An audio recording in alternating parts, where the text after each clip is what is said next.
We've got a good little nest egg of money going.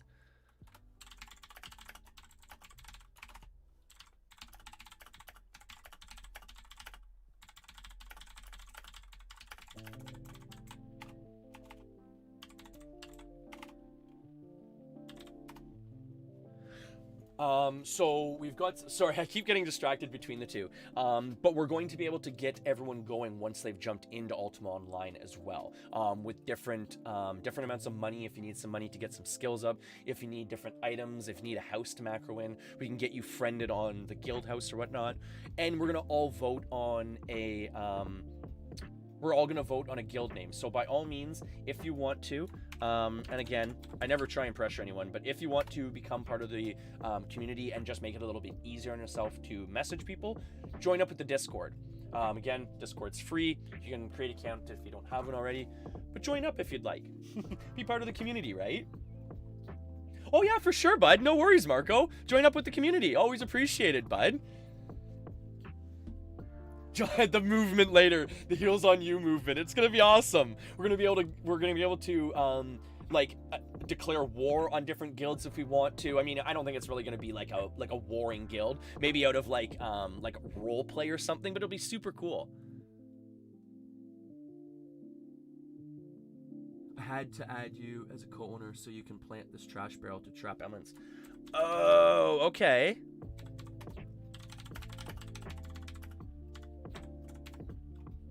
Oh.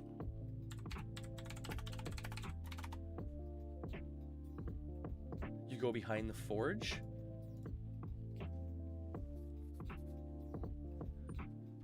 Oh, okay, you go here. Oh, okay, and then they can't actually get you? Oh, that's super cool. And then you just, what, hit... Oh, sorry. Sorry, mate.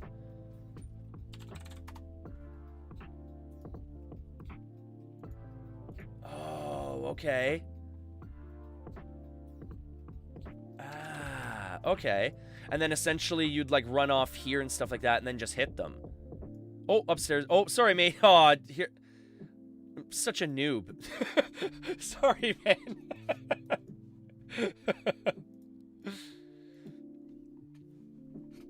That's one thing I'm not used to, like this server handles its house security so much differently than other servers.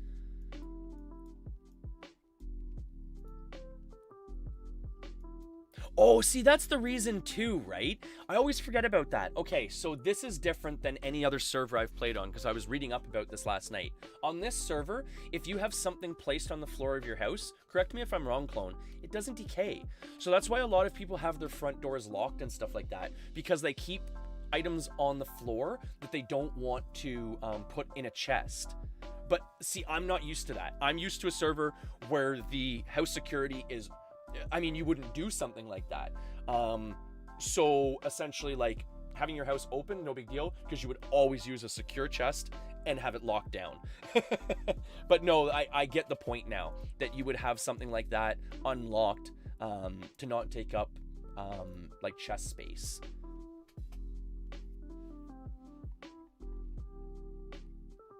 And can I dig up to 2 squares from up top here? Oh, no way! Really? That's awesome. So you can technically dig. That's so cool. So you can technically dig into like the mines from up top here. Really? Like even is it from up here too? Oh, you can't mine while you're riding. Okay, so that makes sense. That's so cool though. Like that's one thing about this server that's so different than any other server I've ever played, is there's like little things that they've got built in, like these ladder systems. I've never seen one of these ladder systems before. How am I carrying so much weight?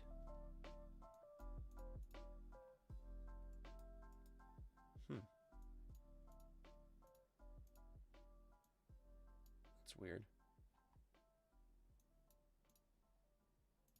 Oh yeah, see, stone elemental already. There we go. And then how do you... Yeah, like... So you go downstairs. And then you just start whacking at it from, like, your... from the spot here, and they can't hit you? Oh, I see. Oh, okay. So then you run away from it. Oh, see this guy, bud. This guy's got peacemaking, bud. There you go. Walk away. Walk away for free. Now you don't have to worry about getting hit. Walk away and now you don't have to worry about being hit. The joys of peacemaking, right? That's what I always say. Peacemaking is such a useful skill in this game for controlling spawn. If you're gonna make a warrior, I always suggest, like, if you notice here in my skills, like this is my go-to template for like early gameplay. Anatomy, healing, magery, meditation won't be in there. Musicianship, peacemaking, swordsmanship, and tactics. Great little template for quick early game content. You can take out up to like drakes, liches with this build pretty much with any equipment too. But yeah, it's a great little build. Super helpful. And this is UO Renaissance. So this should be the information here for the server. Cluck. If you'd like to join up, by all means, it's free to join up. It's free to download, free to play. We are starting a bit of a community in Ultima Online. So we have houses for people to place, if you can find a place to place your house. We've got money for people to join up as well. So by all means, join in. We'd love to have you, Cluck. Oh, you're already playing there. No way. That's super awesome. I'm glad to have that then. I'm glad to hear that. So we're going to be seeing you around the community then. That's awesome. Oh, this is super good. Like, this is going to be great to have this little, to have this house here. This is going to be super helpful. Like, just having access to this house is going to be really nice. Like, that's super helpful. Thank you again. Like, that's super awesome. Like, that's super awesome. Yeah, because that's one thing I've noticed, is there's not a lot of room to place houses on this server. So in a lot of cases, you're probably going to have a bit of a...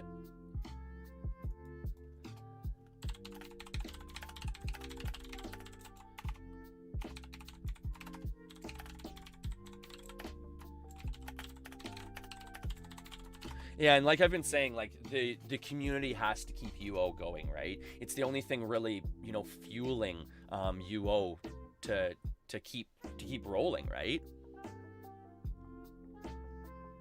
There are also IDOC War. Oh! Okay, so for any old school players watching this right now, this is literally the lifeblood of UO. Okay, I am foaming at the mouth even just thinking about IDOC drops right now.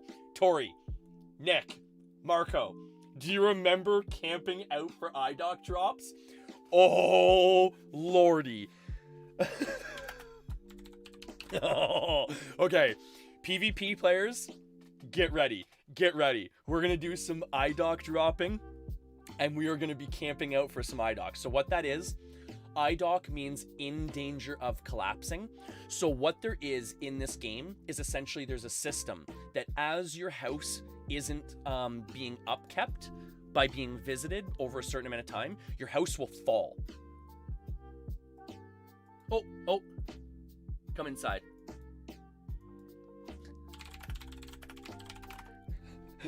I'm sorry.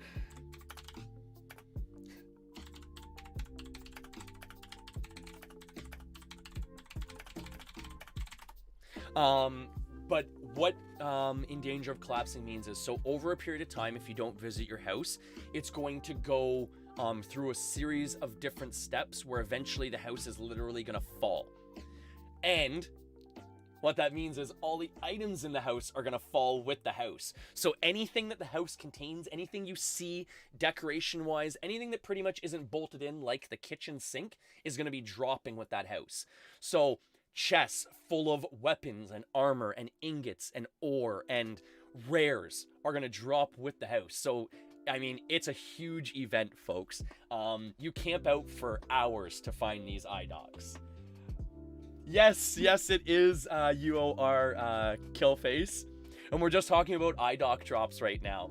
I'm just re-jumping in after years upon years of not really playing UO that much, and we found kind of an old retro server that's very very nostalgic for me to the T2A like time period, which is awesome.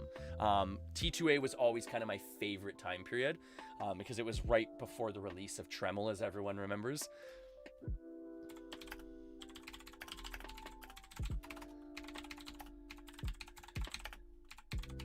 Now I get to look leaked. Now I get to look leaked.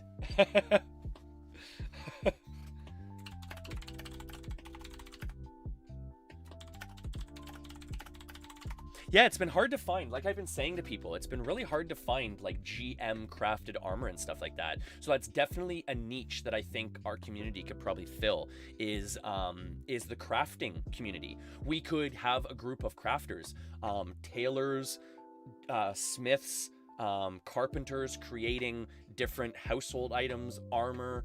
Oh, Moongate vendor is the most popular for vendors.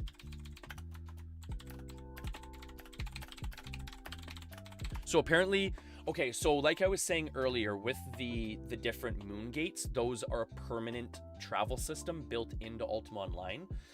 So what you can do is you can actually travel to those gates and then travel between the towns. And we were just told that apparently the Moongate is probably the most populated with vendors. So what we'll do is after we finish up talking to Clone here and everything like that, and after he finishes helping us out, we'll probably go and try and look at the vendors just to see what's available and stuff like that, in case anyone's looking for anything jumping onto the server too.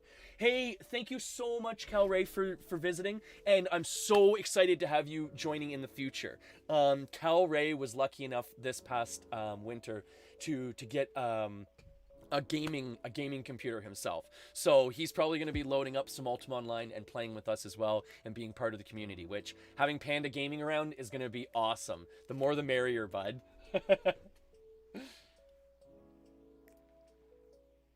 I'll be honest, Killface, from what I've seen so far, it seems like it's not too bad. I have to admit, I haven't done a lot of the bigger event stuff, so I don't know, like, say, for an example, I don't know how factions are playing out yet or anything like that, or even if it's been introduced to the server. I'll be honest, I'm so new here that I really don't know how the server is based yet, but it seems like the population, for one, is very helpful, and two, there always seems to be people around. Oh, I think he's just... Should I go in?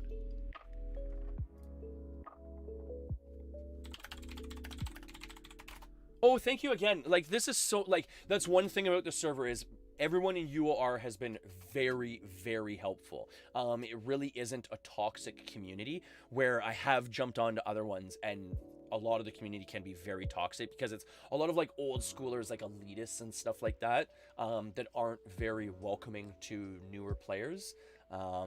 Which, I mean, UO needs new players, right? And I feel like this is a great game moving forward with like the new like stream meta, that this could be a really good game for people to kind of stream and stuff like that, because anyone has access to it. People with Android phones, tablets, computers, old computers, anyone can play it. And it's free.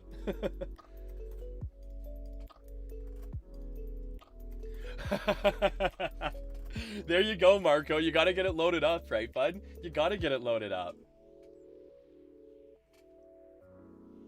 Yeah, I have to admit too, Killface, most of the news was older news and stuff like that. But a lot of the times I find you can't always go by that, because in a lot of cases I found, especially with player-run servers, generally the news section on the website is almost generally run by a player or a different entity than the community or the GMs themselves.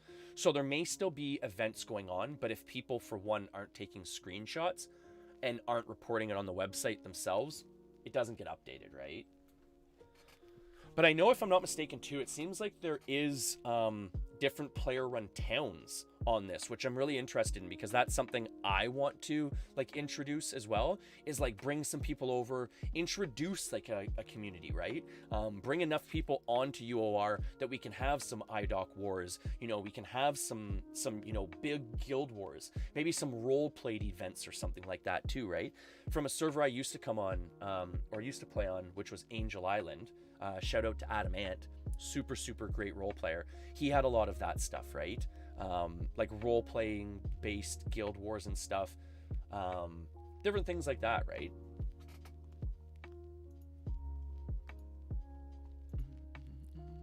Oh, yeah, I can't forget the Gorget, eh?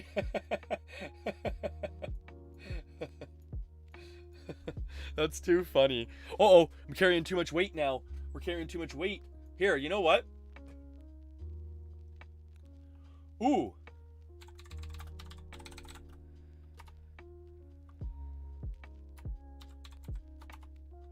Shadow.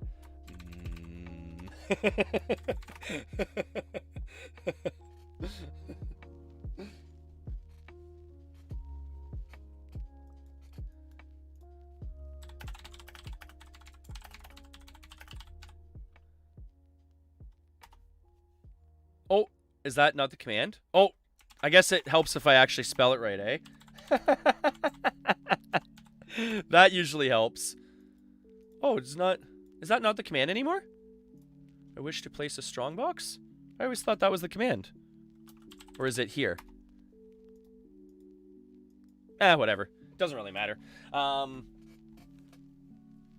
Oh, you know what it probably is, too? We got the pickaxe, too. I completely forgot about the pickaxe, too. Yeah, that's probably throwing us over on weight. I'm just going to drop down my gold. I don't really need the gold here. We're just picking that up to kind of have for the community. We'll get through some food here, too.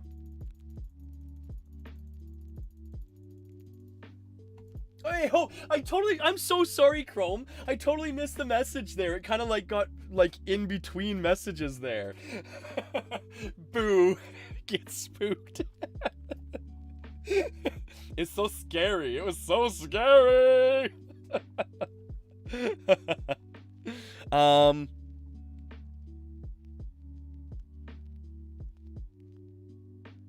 Oh, it's so true though too, right? Like trying to stream and like trying to like educate people and stuff like that can be really confusing, because I'm trying to pay attention to what Clone's saying in the game here and help me out and stuff like that. I'm trying to pay attention to what chat's doing, and I'm trying to make sure that I'm giving enough tips and tricks and stuff like that, that someone can actually like, you know, feel comfortable jumping in and then know what to do, right? Oh, here we go. Here we go. We'll take this bad boy out. This will be a good go. Here we go. There's a good go. Now we'll drop them quicker this way. Yeah, see, the peacemaking is so super useful. We can just sit here and just whack away on them here.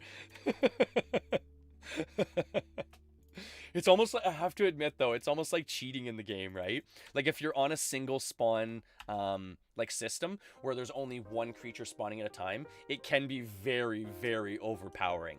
But the rub is, if you only have one creature spawning at a time, that's the rub, right? You have to be very careful about that, because provoke. If you have provoke, you have to be very careful about only having one creature spawn at a time. Provoke is technically stronger than peacemaking in terms of bardic strength, but if you don't have two creatures, you need provoke to make two creatures fight one another, so it can be a little bit harder. Oh, this is a Discord tamer. Okay. See, I usually do meditation tamer.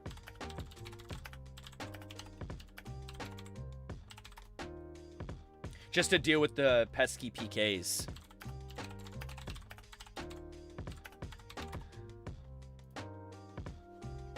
Because there's nothing worse, like I find in a lot of cases with different servers and stuff like that, people will see a tamer and they assume the tamer doesn't have meditation. Skill cap in PvP is a bit different here. Well, I used to play on I used to play on like a T2A server. Like Angel Island is technically a T2A server. It's just got a little bit of custom content mixed in with it. But for the most part, it's all T2A content, so it should work roughly the same.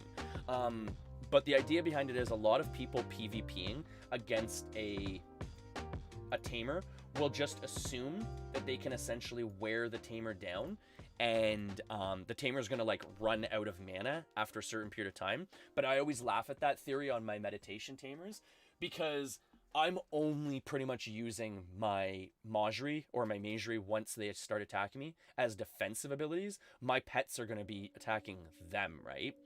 So I'm pretty much just using it for cure, heal, and greater heal. So I can be really, really, really tanky with my meditation tamers when people try and PK me and stuff like that, which people aren't expecting. It's actually a lot of fun.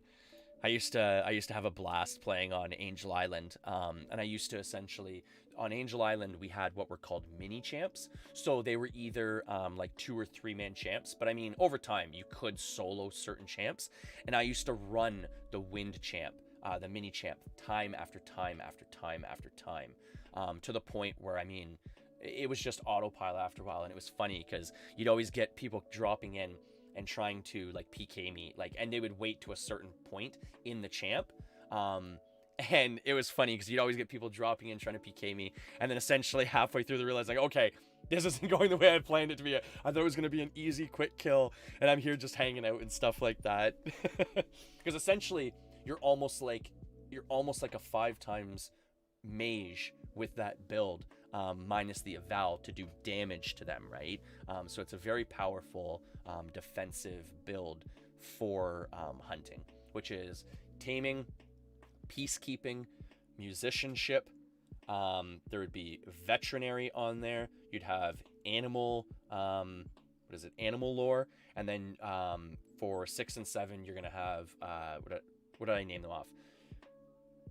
Meditation and Majri. Did I mention those two? So it's your tamer. It's essentially your tamer build with meditation instead of discord, or meditation instead of provoke. Because a lot of people will run like a double bard combo with peacekeeping and provoke, or peacekeeping and discord, provoke, different combos that way, right? But I find it better to go meditation because it's a little bit tankier that way. You can kind of last out in a fight better that way. Oh, sorry, just rambling on here. Hey, Glasgow, how's it going, bud? So much sass love. I'm glad to see it. A new member dropping into the stream. A fellow non-sport person. Actually, it's funny. The other day we were actually having kind of a conversation about that. How a lot of people like will kind of like, you know, like, I find it so weird that people are like into like these nerdy things and this, and like it's so funny because they're usually the ones like into sports. And I brought up before, like man, like, you know, what's the deal with cosplay? It's no different than, you know, going out to a store and spending $100+ on a jersey, right? In my opinion. Oh, thank you so much for the follow, Glasgow. Thank you so much for the follow, Cluck. Always appreciate it. And of course, we're gonna make sure that we send you or keep you healed up, right? So we've got our healing potion here for all our viewers, of course. We love to keep people healed up in game, out of game, and this is a healing potion for the day to have, right? Make sure you stay healed up. And also too, I love it, the RGB potion. Take the RGB potion with you. The RGB, a lot of people don't realize, is to keep the lag away. So you have the RGB in your computer to keep the lag away. That's what all that unicorn poop is for. People don't realize it, right? People are like, why did you spend extra money on the fans that have lights in them? Because I don't want lag. It's the only thing that keeps lag away is the RGB. So how are you folks today? How is everyone? We're just we're starting to get a foothold in the community here, in terms of different places to essentially have to go for resources for ore, because as we were just told, apparently this spot is really good for what do you call it, Verite and and shadow. Oh, no way!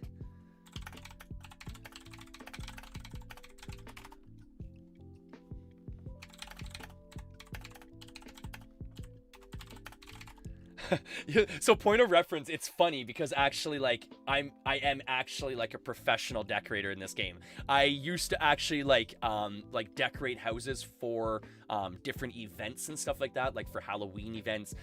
Like I don't want to make it sound like I'm some like, you know, professional or something, but like I've decorated like towers and stuff and actually won different competitions on different servers. So much fun decorating houses on this game. That's one thing, and one of the reasons why I think the Stardew community would have a blast on this game. The house decorating in this is probably second to none. You can do some really neat things with different items, just by stacking items, making them look different than the way they should.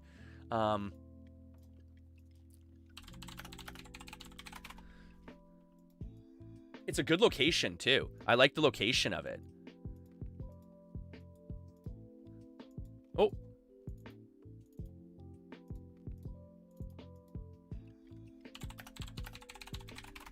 No, it's awesome. Honestly, it's good deco because it's practical, right? Like, it can be very hard to decorate a small tower because you only get so much space, right? But honestly, you've done a really nice job. Everything is really practical. I like the forge here. You can reach the forge and the chests at the same time. A lot of it just makes sense, right? Oh, am I supposed to jump through here? Okay, yeah. But it's for crafting, right? It's a practical house, and that's mainly the reason why a lot of people have the houses they have is for home bases, right? Essentially having a ground zero where you can do some mining out of, drop your ore, do some forge work and everything like that, right? Doing good, man. Just chilling out and filling out some forms for a new job that starts. Oh, no way! Congratulations, mate! What are you gonna be doing? That's one thing, like, oh, it's been so like hard here and stuff like that. Like, one time you're hearing that like everything's opening back up and then everything's going back under lockdown. It's been super hard finding work and stuff like that. How hard is it to skill up on this shard? Same as before with hour of increased gains, or no, Marco, it's not like old school UO, man. Like for an example, oh sweet, oh awesome. I gotta get some blessed rune books here. That's one thing I'm not used to is non-blessed rune books.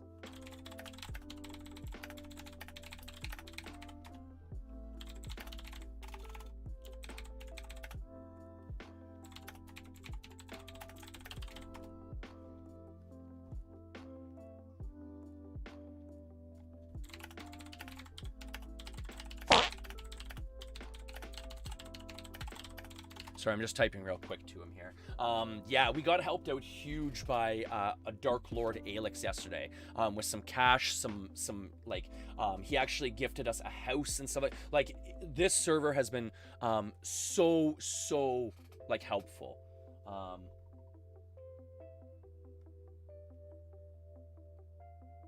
Yeah, no, I definitely will. No, don't worry. No, don't worry. Don't worry about like being in my head or anything like that. No, it's helpful. It's helpful, right? Like right now, more or less, I just want to make sure like with people slowly coming into the community and stuff like that, that people get to see what's going on, what's possible in the game and stuff like that. And sorry, just for a quick segue here, Killface Kitten. Oh wait. Oh, sorry.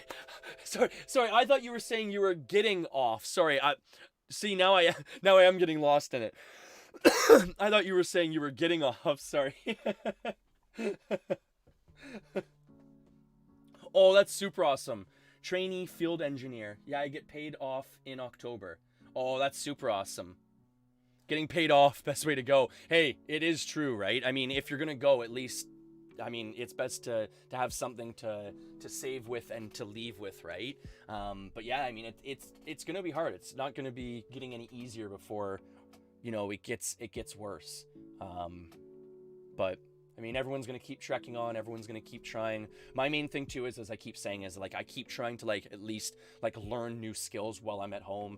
Video editing, some like photo editing and stuff like that. Different like computer knowledge and stuff. Anything that'll help me, you know, getting back into the work field and everything like that, right? But you do what you can.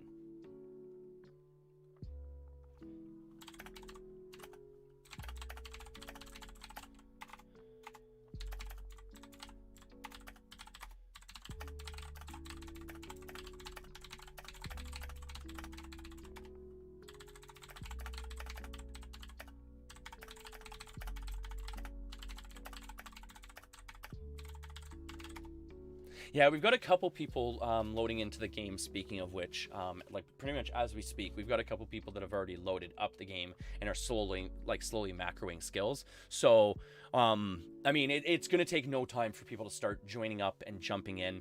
And the nice thing too is it takes no time to download, right? It's like a couple 100 megabytes to download. So play it on your Android phone, play it on your tablets, computers, any computer virtually will play this game. So join in. We'd love to have you in the community. I'm sure UOR would love to have the player base and everything like that. And let's have some fun in it, right? Let's kill some time. Let's take the lockdown blues away by playing just a fun little old school game, right?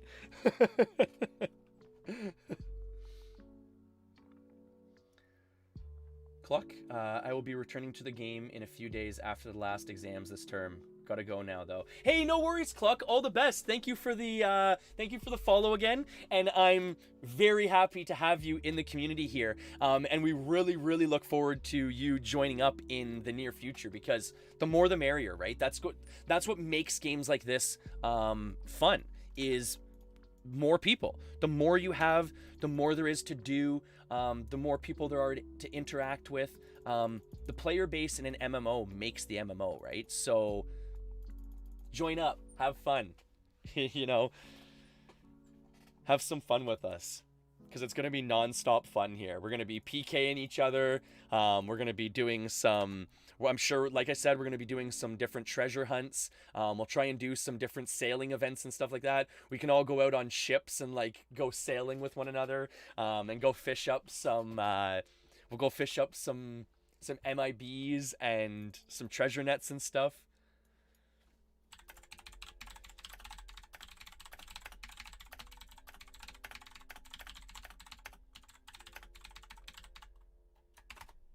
Oh, that's super awesome. Thank you again, Clone. Like, that's really super helpful. It's all these little things that make it so much easier, right?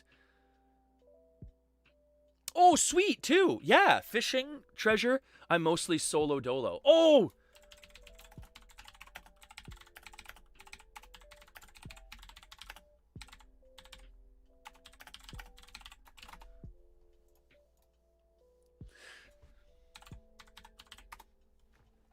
So we'll make sure that whenever we're doing an event or anything like that,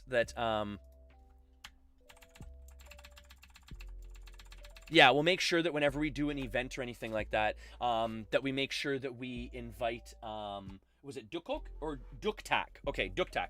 Oh, no way! Are you an orc role player?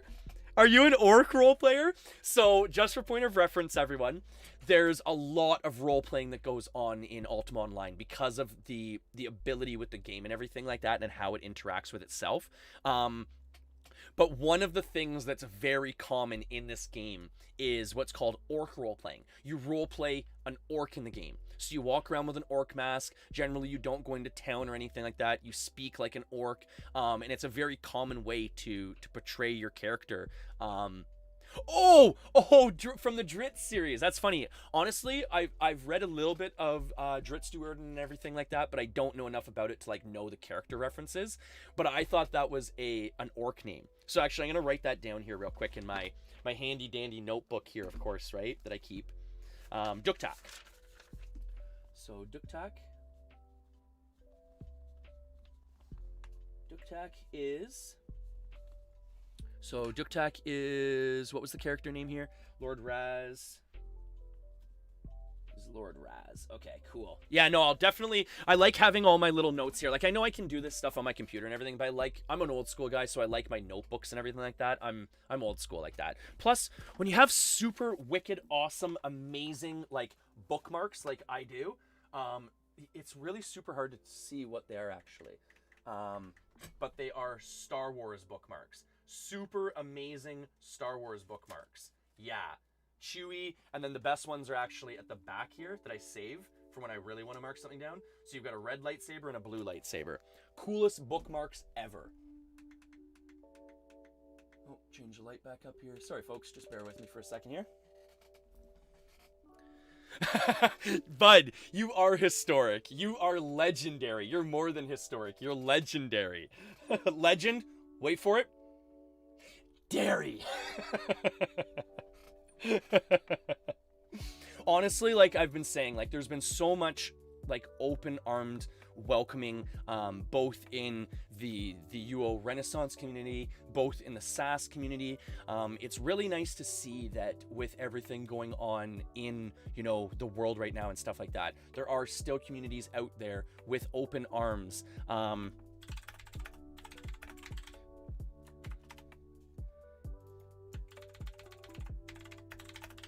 That there are still communities out there opening or like welcoming people in with open arms, because even though you can't go and see your neighbors directly face to face or anything like that, there's so many different, you know, avenues and facets to meet up with people and become part of communities and not be alone, right? You know, imagine, I hate to be the downer here for a very quick second, but imagine us going through all of this in, you know, the 80s or even the early 90s, where, you know, internet wasn't where it's at, and, you know, the lack of Zoom parties, the lack of Twitch streamers, getting out to other gamers and stuff like that, you know, being able to Skype call with, you know, friends and family and relatives and everything. Like, you know, it'd be a very different situation. And let's thank our lucky stars that at least we have what we have, you know, moving forward into all of this, to, you know, to at least reach out to communities and to friends and family members and make sure they're okay, right? Make sure they're staying healed up. Sorry, I just want to catch up on chat here really quick too. So Marco, just to readdress too, so it's not hard. What I would consider it is it's the proper rate for skill gain. I've been macroing for a little while now, and as you can see, like I'm like almost GM anatomy, almost GM healing. I haven't worked on my magery skill at all. My character is very well built for how much I've actually played the game. It's been a lot of macroing so far. So put it this way, it's the proper rate to feel like it's not a grind, but at the same time, they're not just spoon feeding you your skills. It's not like you're gonna have a tamer, a GM tamer within like an hour or two or something like that. Expect to grind out the tamer skill, things like that, right? Expect to grind out magery a little bit. But for an example, I haven't done any actual training on any of my weapon skills. So tactics, anatomy, anything like that has been fully just done by me just using the skills by what you've seen in game. And I'm already at like 70 swordsmanship, 70 tactics. So it's not a grind by any means. It doesn't feel like it's work. It's fun, right? And that's the fun thing too with UO. Like I was saying earlier, it's kind of a guinea pig game in terms of like what content you can take on at the beginning of the game. So you'll go out and kind of be like, oh, I feel like I could take out a snake. Maybe that snake has a little bit of poison. Maybe you can't cure poison yet. Maybe you have a little bit more difficulty with that pesky snake than you thought you were going to have, right? So different elements like that to the game, right? But in terms of it being a grind, no. I certainly don't feel like it's a grind like old UO where, like, put it this way, there used to be a system which was called the 8x8 system, which was essentially you almost macroing your character in 8x8 grids just to get like a 0.1% gain, which it's not like that right now. Like I could flip on, like for an example, I should be doing it actually while I'm running around. But if I use my peacemaking macro as I'm running around, you'll probably see me pop a couple skill points as we're running around, right? So, I mean, it's where it should be. And then on that,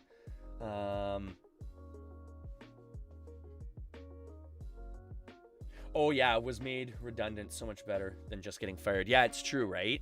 I mean, it makes you feel like you've worked towards something too with the job, right? It makes you feel like a valued member too. You know, like and in a lot of cases, like with everything going on, they don't, I mean, let's be honest, Glasgow, they probably didn't want to get rid of you either, right? Like most places aren't looking to get rid of employees. It's just, you know, the reality of what's going on, right?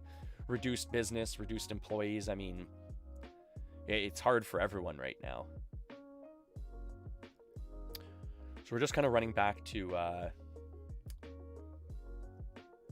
actually, you know what? We got our ruin book here. You know what? We'll just start, we'll start at another town here that we have marked off, actually. Let's go find out what's down here. So a lot of the places too have like little ruins and stuff like that. Like that's what's really neat about this game too. Like just running around, you can come across like little ruins to hunt at.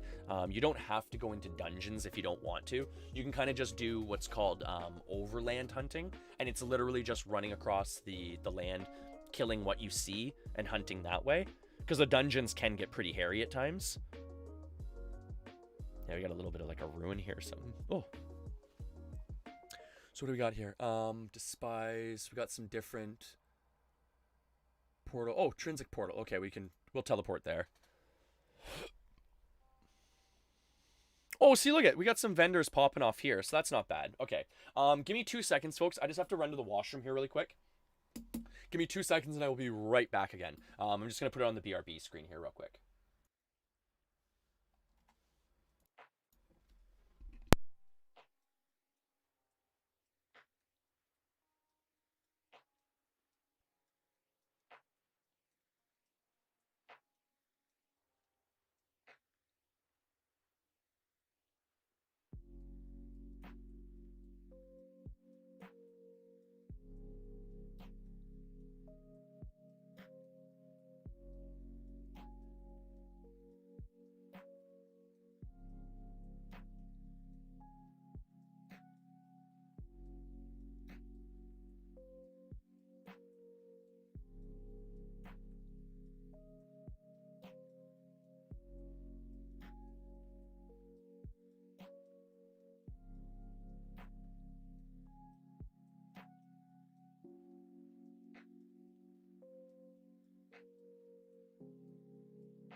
Hey, sorry about that.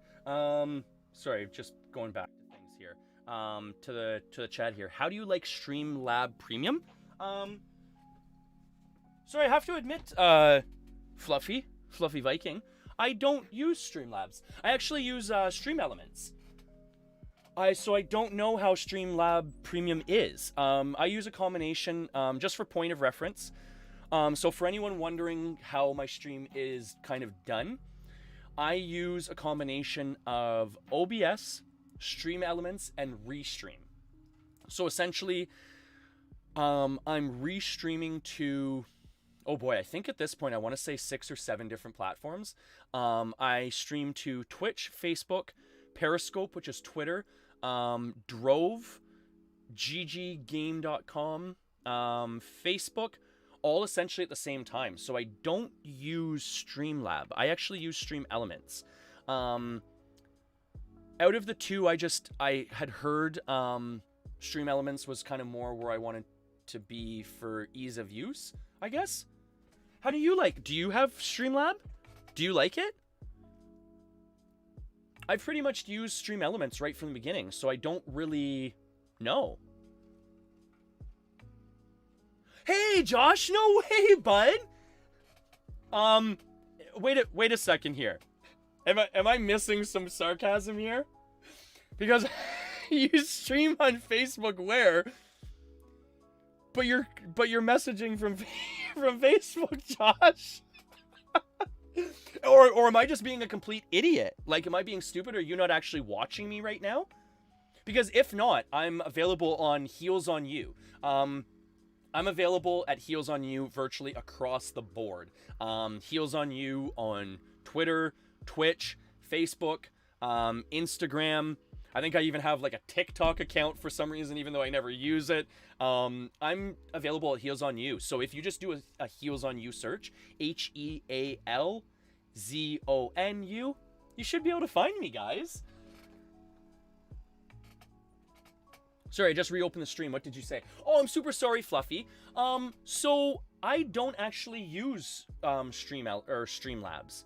So I'm really sorry. I can't really give you any insight into how Streamlabs Premium is.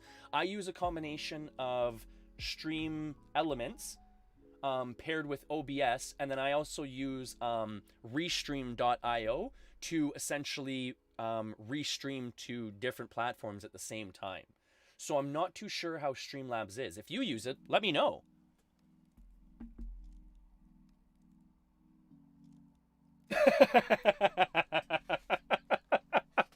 Oh, Josh, hey. It's not that I'm smart. I just remember the sense of humor. Well, especially too because I blanket it everywhere, right? And I'm thinking like, how does someone not know that I stream on Facebook? I practically slap people in the face with it, right? Oh, okay, Fluffy. Yeah, no, I don't use Streamlab. I've heard good things about it though, to be honest. It was kind of one of those like back and forths for me between Streamlabs and Stream Elements. And it was more or less just I started using Stream Elements. It seemed to offer what I wanted it to offer. So I haven't really looked back at this point. I mean, I should almost kind of look around and stuff like that to see what is available for different platforms at this point. But I mean, I've been pretty happy with Elements so far, and I like their I like the merch store that Stream Elements offers as well. I've actually had a couple of my viewers say that they've purchased things from Stream Elements, and apparently the quality of items is actually pretty decent. So just to throw that out there too, right? That can be a big factor for a lot of people. I probably should actually drop some of this stuff off at my bank here real quick, actually. So I'm gonna go run to a town here real quick. I'm gonna run to Britain here real quick, and I'm just gonna go drop off this stuff at the bank. Because I'm worried about running around with like this armor and stuff, and the gargoyle pickaxe I was just given. I want to make sure I have that for when people start joining, so we can actually get some good colored ore and everything too.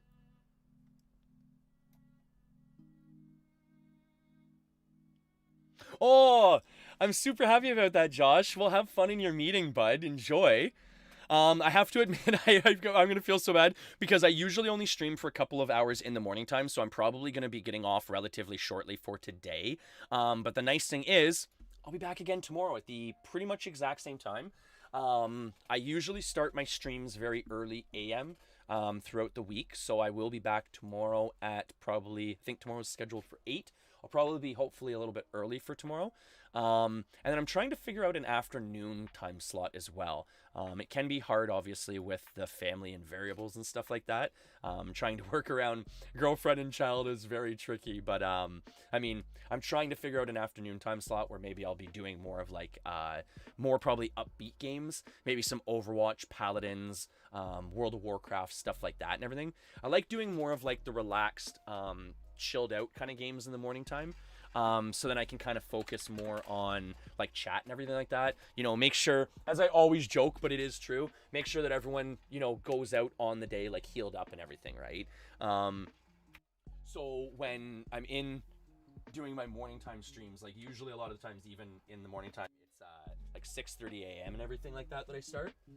I like to do the more relaxed streams because I want to make sure everyone gets their potions for the day, the RGB potions, making sure that the lag monsters stay away, right, with the RGB, in case people don't realize that, and all that good stuff, right? So we're trying to figure out some more time slots. Always working, always having a good time, right? Yes, that's the thing, right? I really didn't want to look into a paid service right now, Fluffy, because essentially, like, I mean, I was being offered everything from Stream Elements that I wanted for free, so why start paying for services, right? I mean, there's not really a point to that, right? I'm more here for, you know, for the viewers, like, for helping people stay healed up, for creating a community and everything, so, I mean, I'm not into paying for services yet, right?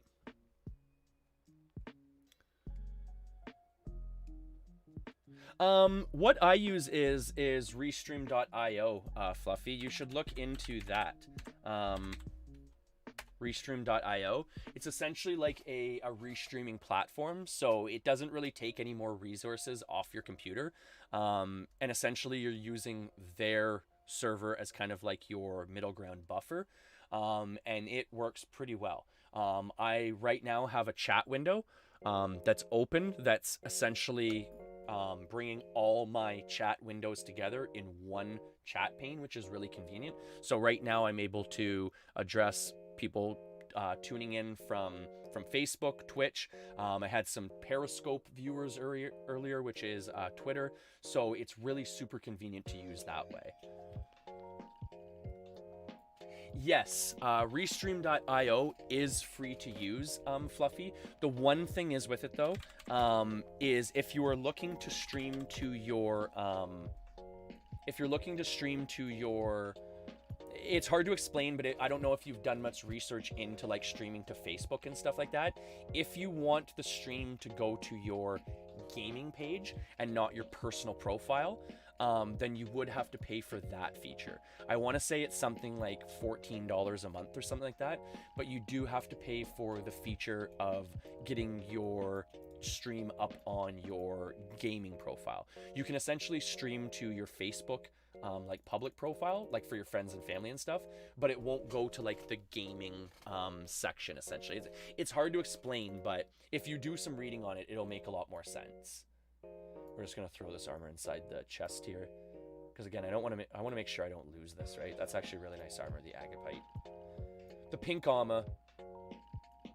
Maybe we'll have a nice lady join up in the game here, and she'll want some nice pink armor to wear around town.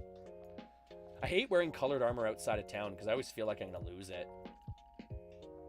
We'll keep the interior decorator tool inside the bank. We don't really need it, like in our bag.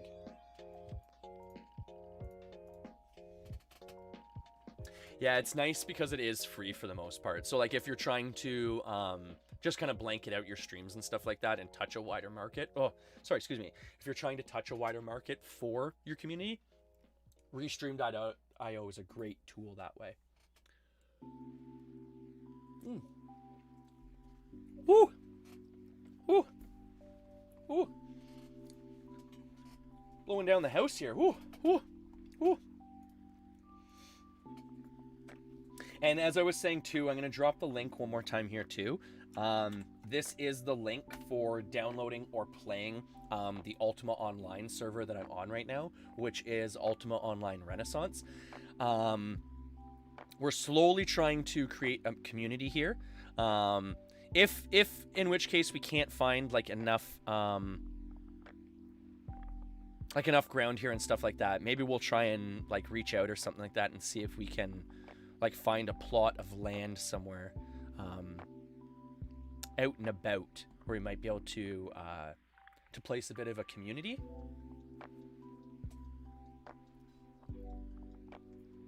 Because we want a little bit of a grouping for like a village or something like that, right? Like that'd be really cool if we could get a little bit of a village going in Ultima Online here.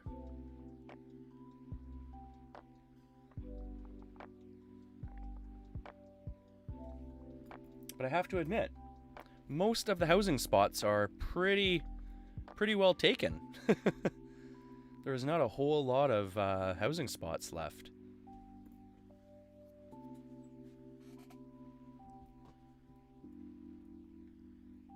And that's one thing about obviously with player-run houses and stuff like that, right? You can run out of housing spots very quickly in these types of games.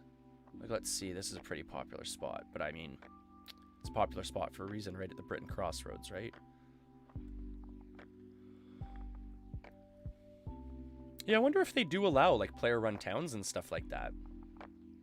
Like, that almost looks like something that would be a player-run town. Wispelt Village, yeah. So this is like a little village that they've created here. So I wonder if they've been helped out with that at all. Because, I mean, it's just built on regular land, so that's really interesting. We'll have to look into this a little bit more. Because that's one thing I am noticing. Like, it's really good that essentially we were gifted the house, like the community house, the way we were, because I don't know if we'd actually be able to place a house otherwise. Like, there is really not a lot of room to place houses on this server at this point. which is really too bad.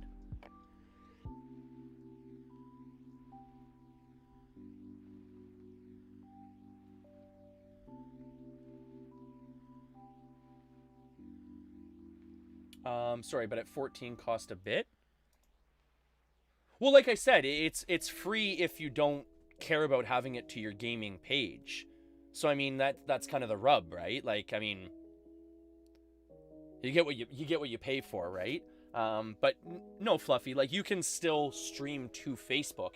It's just not going to go to the actual gaming page per se. Which, I mean, people can still find you. You can still reach out to community members and stuff like that. Especially if you have like a wide audience on your Facebook page. Like if you have a lot of Facebook friends. Oh, so you know what? Yeah, no wonder people have their doors locked all the time, because look at that. Like that's in his courtyard, but because it's considered in his house, those won't decay. That's really interesting. I've never really played on a server like this before, where essentially house decay works like that. Because, like, yeah, no wonder, like, these people have their houses, like their doors locked. Because, essentially, they can have all these extra chests just sitting here. Just holding items that aren't even locked down. That's weird. That is really weird.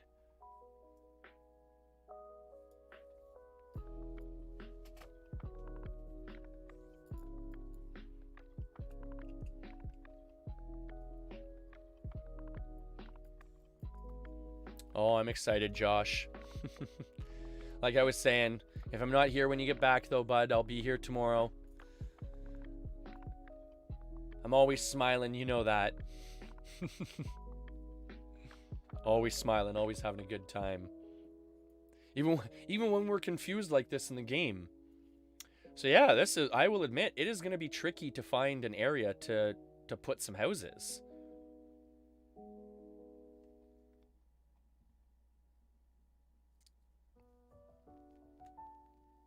Then again, I mean, you're going to run into that with most player-run servers at this point, right? Because they've been around for so long that everything is scooped up.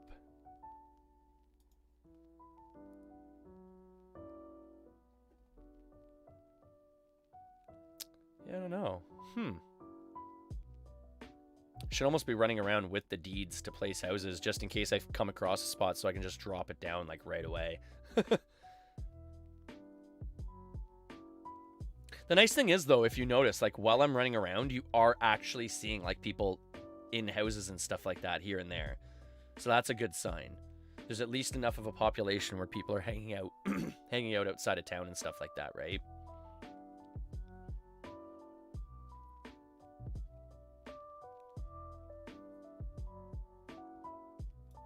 Oh, what's this cute little thing here? Huh. Tribute to Lord Crake, founder of the hard mode hunts. That's pretty cool. It's a little shrine to an actual player in the game. That's really neat when servers do that. Just commemorating certain players in the community and stuff like that. Because again, like, UO at this point has to be community based, right? To keep itself alive. So essentially, like, they really want to shout out to the community members, right? The really standout community members.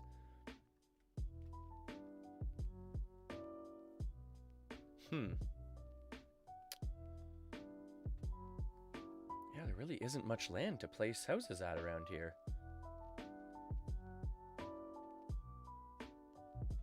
And that's the thing that kills me too, is when people place houses like that, where you could have placed it like right here. It probably had oh, maybe not, because there's that hill there. I don't know how picky this one is for location on house placing. Some servers are a little bit more lenient on flat ground.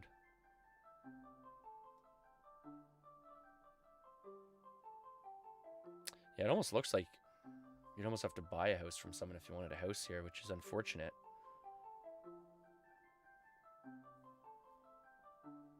Because I have house deeds. That's the sad part. I have house deeds to place houses, but you can't actually find a place to place a house.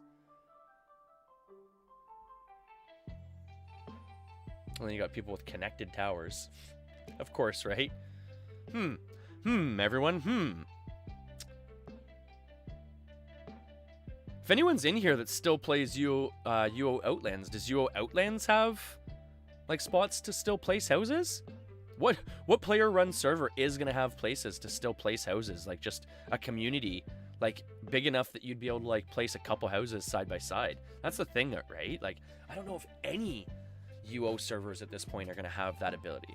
And the other part too is to still have a community like big enough that it's worthwhile to come and play with, right? Because that's the other part of it too. I mean, you can have enough room for all these houses to be moved in, but if you're the only people on the server, what's the point, right?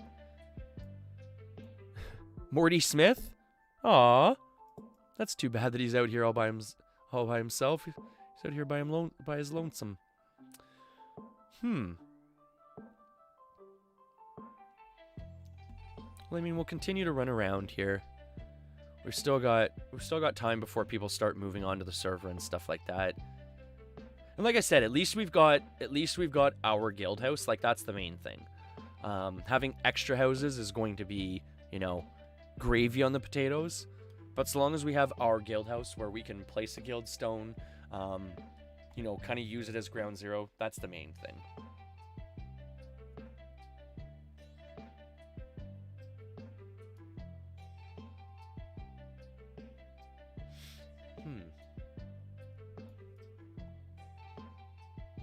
We're all the way down at what?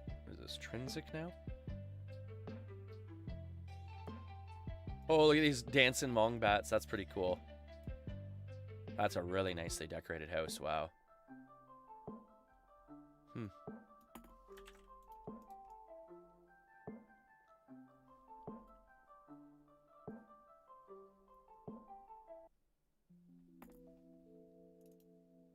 Oh.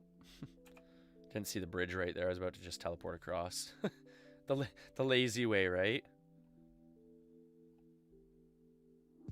Oh, so here are the vendors that we were looking at before.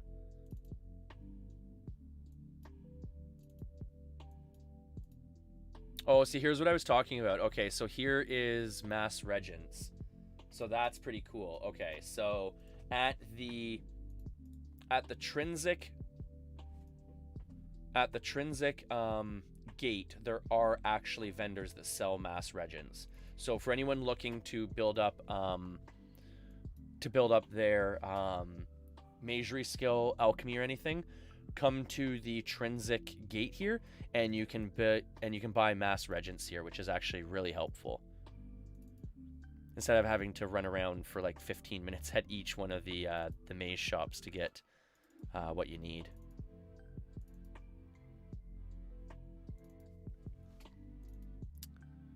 Yeah, see, again, like it'd be nice to have a good crafting vendor here on this server, because most of the shops, I have to admit, I've been finding have been sold out, right? Oh.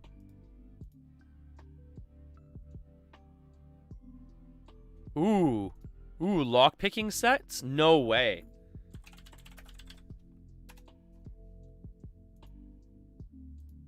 Ooh, those are always helpful to have. So what that is, folks, is essentially this is a kit to help you go from like trained lockpicking, which is usually around 30, all the way up to GM. And lockpicking in a lot of these games is really, really super helpful, because in a lot of situations, what it will do is it will open up, it's going to open up like different quest chests. Oh, that was really heavy. I didn't realize how heavy lockpicks were. They're like 1 stone a piece. You can open up secured locks in dungeons and get pretty good money that way. And if you're into hiding and stealth and like to just kind of sneak around, you can actually do the profession without pretty much any, like, even fighting any creatures or anything like that. It's actually really super helpful.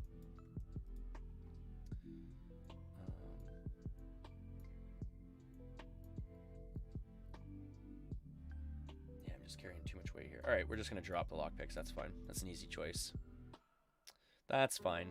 Okay, so those are some decent vendors. And then we also heard, was it you? I think we were told you was probably the next best spot. Why can I not exit this building here? So we'll go to the U vendors. Oh, okay. Yep. Yep, pretty decent here. I mean, there's a good selection. Depends on if things are sold out or not, too, right? So we got a weapons vendor here.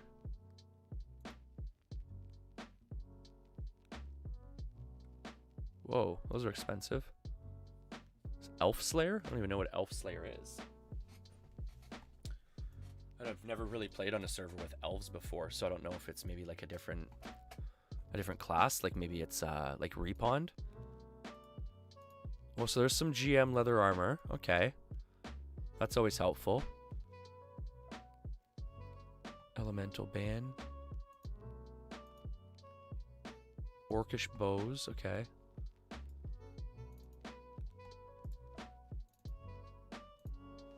So, I mean, we can find some stuff here, right? Like, I mean, they do have some supplies here.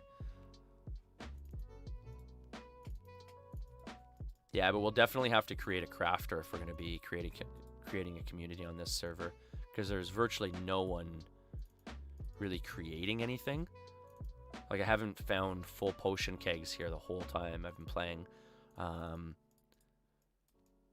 haven't found anyone selling GM armor, like, at all. Which is really weird.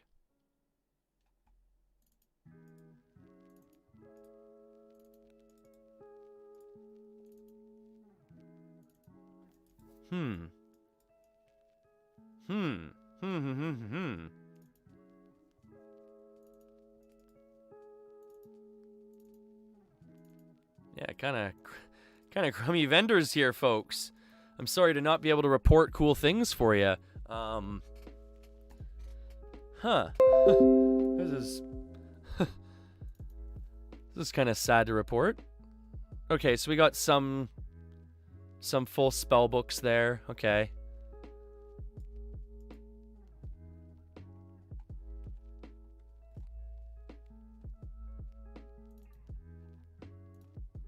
More full spell books. Oh, wait. We got potion kegs here. Oh, here we go. Okay. So here's some vendors here. Okay. So this vendor here is probably the best vendor I've found so far. They've got a section for alchemy stuff. They've got mass regents, which is huge, obviously. Yeah, so this is probably the best vendor I've come across so far, folks. So if you are looking for supplies, if you need regents for crafting or for building up your magery, this is probably going to be the best vendor here to come to. And this is at the U gate.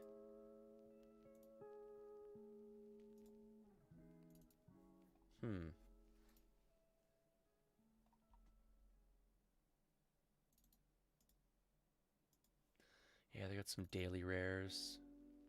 Scrolls.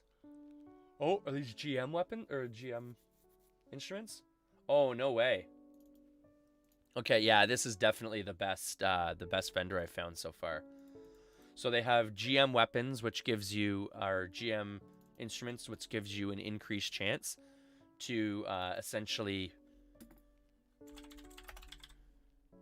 to actually pacify the creatures that you're trying to pacify. So you should always use GM or exceptional quality items if you're actually hunting with them.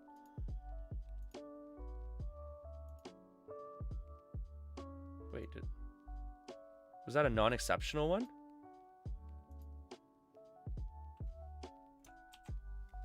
Is it not?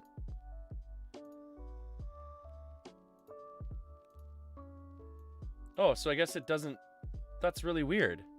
So it takes away the crafter's mark when you buy the actual item, I guess.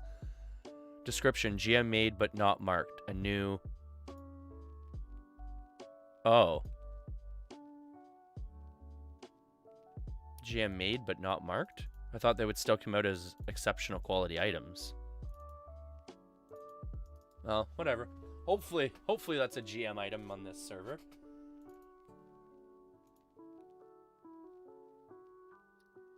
A new drum crafted by perfection. Oh, so maybe they, yeah, maybe they just forgot to mark them. I don't know. That makes me weird though, because they've got these ones priced higher. I'm just gonna buy one of these ones for the sake of buying it, just in case, because that makes me really weirded out.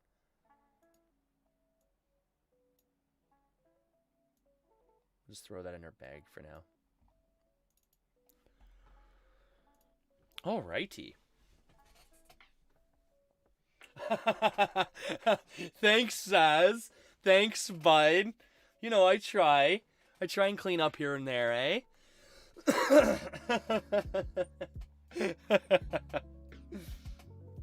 I got the cat out of hibernation, so he licked me clean last night. He got most of the fuzz off my face. He got most of the jam off my face. We're just looking for some vendors here, bud. Trying to see if we can find some decent places to get stocked up for new people in case they join up. I have to admit, so far we're having not such great luck. Oh, wait. Is this... No.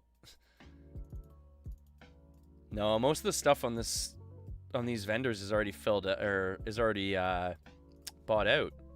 They're all empty. The best vendor I've come across so far is this one right here. Whistler's Emporium. This house is slightly worn. That's the best vendor I've come across so far. They have Mass Regents.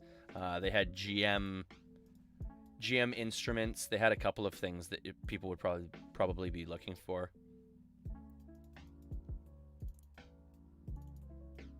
The only thing is though, like I've said, I still can't seem to find a GM armorer. Like, there doesn't seem to be any GM Smiths on this server for some reason, and I don't know why.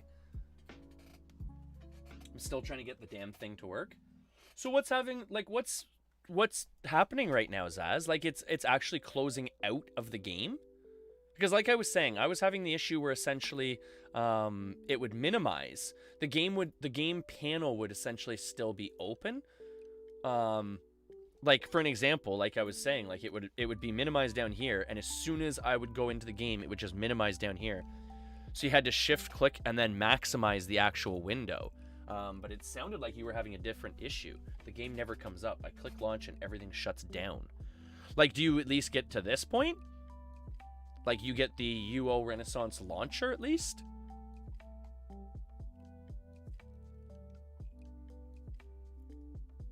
The game never comes up. I click launch and everything shuts down. Yeah, that's really weird. I get the launcher. And then when you hit... Okay, so for an example, when you hit Enter Britannia, what happens then? Because essentially this should pop up, right? Like one of these Razer panels should pop up, and then you should get like this like login screen type of thing here, right?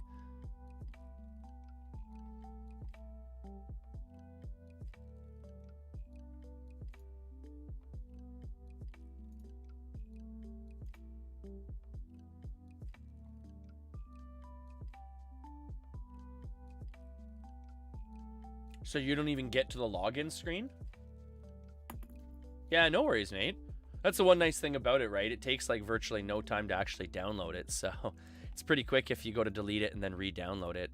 But so it's not even like letting you go to the login screen? Like it doesn't even get to that point? Ooh, ringmail tunic of the Phoenix. That's pretty sweet. So just for point of reference, that's like really super rare armor.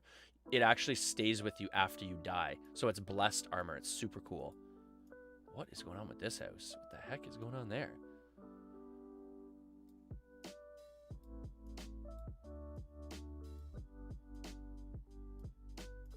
Yeah, so these are probably like guild houses here. So for an example, like we'll probably, to start off, what we'll probably have to do is we'll probably all have to maybe share a house to start off. And then as we start camping like IDOCs, like we were talking about earlier, which is in danger of collapsing houses. So as houses start to collapse, we'll start like scooping up those housing spots and stuff like that. And then like essentially spreading out our community, right?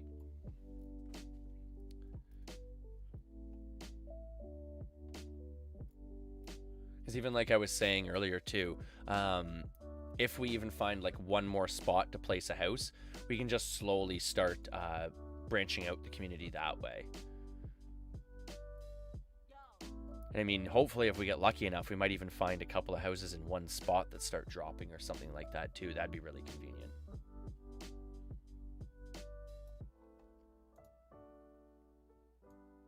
It's kind of a weird thing to just have outside the house, no?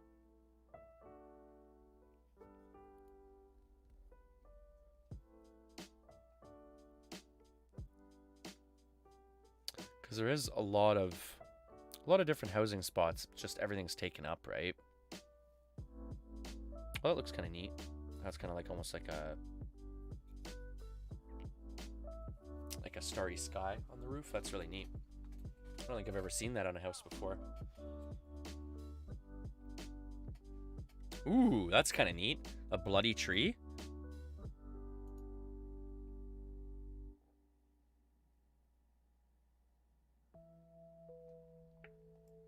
That's kind of neat. Yeah, they have a bunch of different like player-made shrines and stuff like that and everything, which is really cool. So they obviously like care about their player base here, right? Which is a good sign. You know, they have player, it looks like they have player run events and stuff like that. That looks like some sort of like maybe like a guild war or something, which again, we can plan to do that as well. I'm really excited about that. So essentially what that means is like you can actually declare war on another guild. So you can attack them freely in town, out of town, without having to take a hit of negative notoriety, which is really fun to play around with.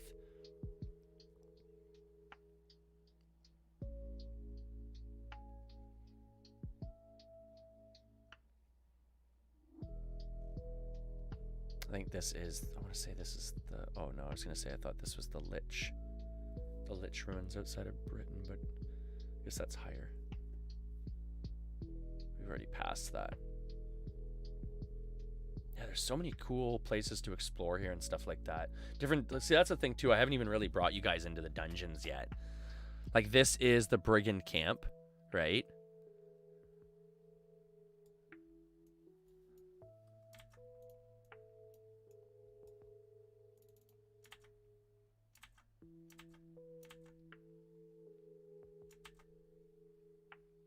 Oh.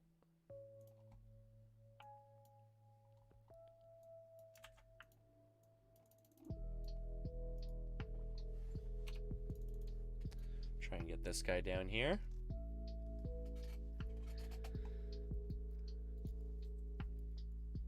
And then, yeah, once we start getting people actually like built up,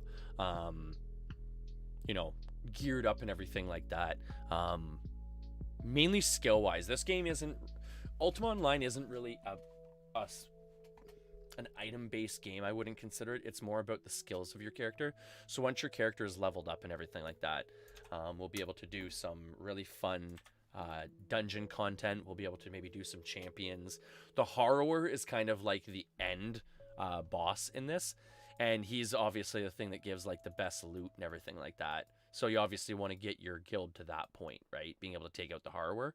And usually, if I'm not mistaken, it might not be the same on this server, but on most servers, generally that involves taking out a series of champions, smaller bosses, and then you get to the big boss, right? Just like a normal dungeon crawl type of system.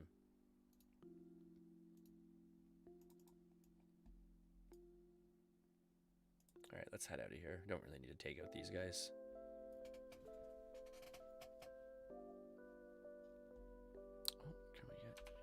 Right. One of the most popular spots to have a house. See, that's crazy. Like, look at all those chests. Like, that is wild. Just because the house is locked, he doesn't need to worry about, like, securing them. That's crazy. So I'm used to, like, servers where, like, everything's secured, everything's locked down. You don't have stuff like that, right? It would just decay over time. But on this server, your stuff doesn't decay if it's inside your house, which is really cool.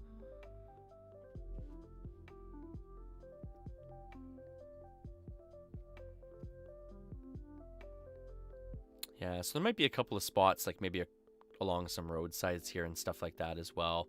Some smaller spots, right? For some small houses, maybe a small tower or something, maybe.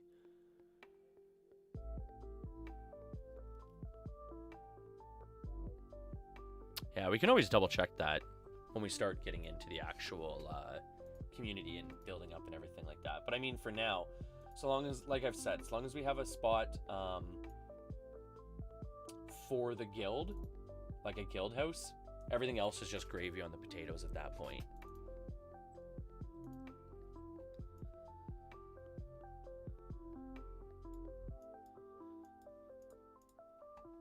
Oh, I wonder if they're coming by to plow our road here.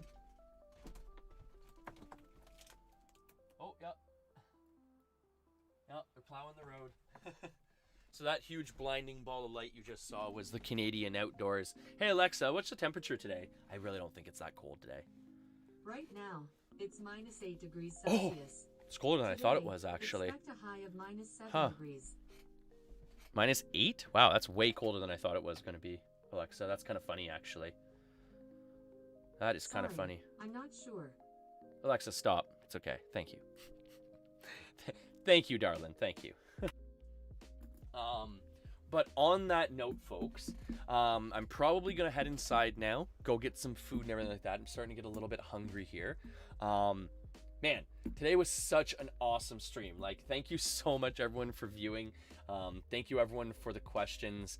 I really feel like moving forward, this is going to be such a fun, neat community game to get involved in, because it's so easy to jump into for so many different people. As I've been saying, you can play it on an Android device, like an Android tablet, a phone. Why did that just get deleted there? That was weird. You can play it on an older laptop, an older gaming computer, anything like that. It doesn't even necessarily have to be a gaming computer. It's certainly not like you're gonna need. I just got signed out of Restream. I wonder if my stream just went down there. It's certainly not like you're gonna need you know, a gaming computer or anything like that. So don't ever worry about, you know, oh, my computer isn't gonna run it, it's not gonna handle it or whatnot, right? Trust me, it's gonna handle it.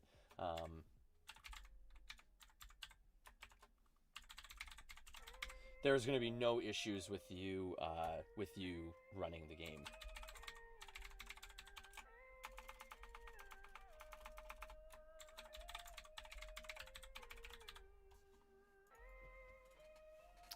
Really? I hate these stupid verification things. Half the times, like, it's so questionable on what the verification is actually asking for. It's really frustrating. Really frustrating. Because, like, sometimes it'll be like, oh, click on the traffic lights, and then sometimes it'll have where one of the traffic lights is essentially like broken into different panels, and you're kind of like, okay, it's not showing the lights, it's only showing the housing of the lights. Is that what it wants me to click on? They're so vague, right? I hate it. I'm not a robot. I'm not a robot. Trust me, I'm not a robot. I wish I was at times. Oh boy. But as I always say, like, thank you everyone for tuning in. This has been such a great positive stream. I really appreciate everyone, you know, showing love for the Huo community, and the SAS community dropping in. Always much SAS love, right? It's a great community of streamers. Assisting streamers is the way it's always worded, but the way I like to word it is it's family assisting family in a lot of cases. You know, like I was addressing earlier, people just helping people with open arms and everything like that, right? And it's very important throughout everything going on right now to include, you know, new people into your life and your community, right? It's a very positive thing moving forward that we do have the ability to maybe be able to rekindle old friendships, things like that, right? There is a silver lining in a lot of this. You know, have fun with it, right? Is the main thing. You know, focus on the positive, do as best you can with everything that's going on and stuff like that. Stay positive, and I mean, we'll all get through this together, right? With you know, teamwork comes, you know, easy work, right? Well, He's getting me all plowed out here. I'm actually going to be able to leave my house today. We've been snowed in for the last little while, so digging myself out in the yard and everything like that. But on that note, I just want to take a quick second to thank some new followers over the last couple of days. Going back actually a little bit here. We've got Restrix from yesterday. We've got Hentai from yesterday. We've got Tove from yesterday. We've got Single Sun from yesterday. Absolute MVP from yesterday. We've got Glasgow Gamer from today. We've got Cluck from today. Again, thank you so much, everyone, for joining the community, for wanting to be part of the stream and, you know, the entertainment and everything like that. I think, like I've been saying, it's going to be a lot of fun moving forward. There's going to be a lot of laughs to be had with this game, I think.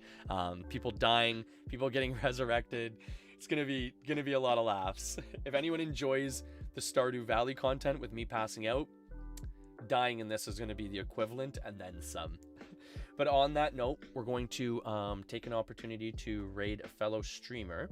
So let's see who is alive and kicking in the SAS community, shall we? Let's see who is kicking.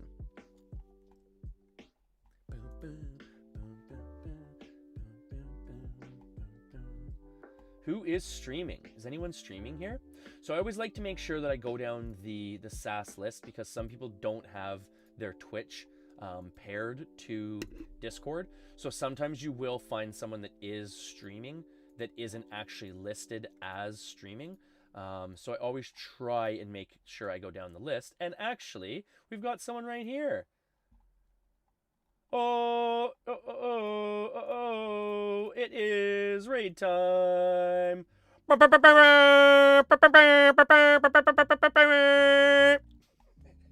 That's my air raid noise, by the way.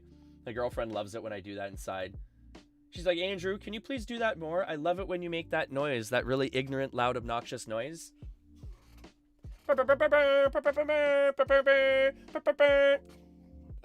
Okay, so without further ado, everyone, we are going to be raiding Instructa. Oh, all right. Let's get this going here.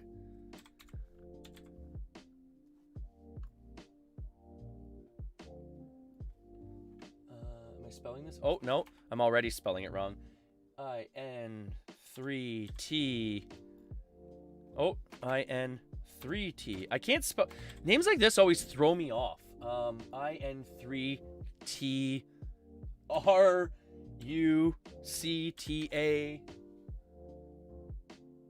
And people think my name is hard to like follow into.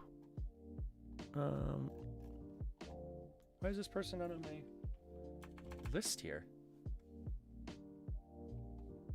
Okay, so we're just gonna watch them here and we're just gonna do it this way. It's much easier to do it this way. All right. So we're gonna be rating off here, everyone. Thank you again so much for the views. Thank you everyone for the follows. It's always a blast to keep you folks entertained, to keep everyone healed up, right? Because that's what I'm here for, to keep people healed up and entertained. Without you folks, I wouldn't be showing up every day, right? You folks are the reason why I come back every single day throughout the week to keep people entertained and healed up, right? I mean, I could be playing video games off stream, you know, if it wasn't for all you folks at home. So again, thank you for coming out. Thank you for, you know, welcoming me with open arms, and let's have some fun together in the future, right, everyone? As always, peace out and much love, everyone.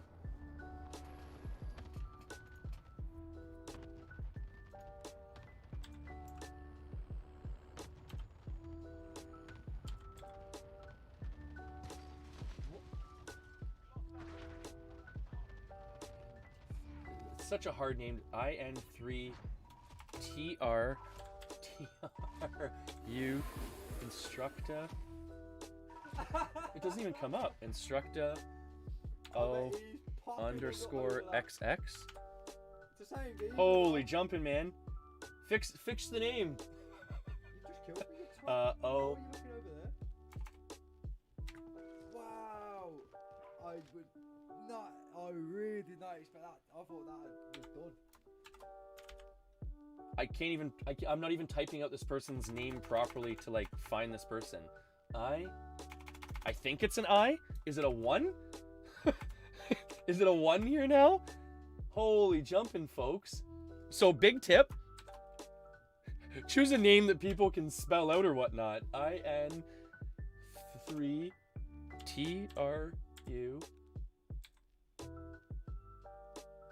CTA. Okay, I'm assuming. Okay, yeah. Okay, I think I finally found this person on Twitch. Okay, yeah. All the best, everyone. Have a good one. Holy cripes. Oh, man. Oh, boy. Oh, that's embarrassing. That's embarrassing. I think I found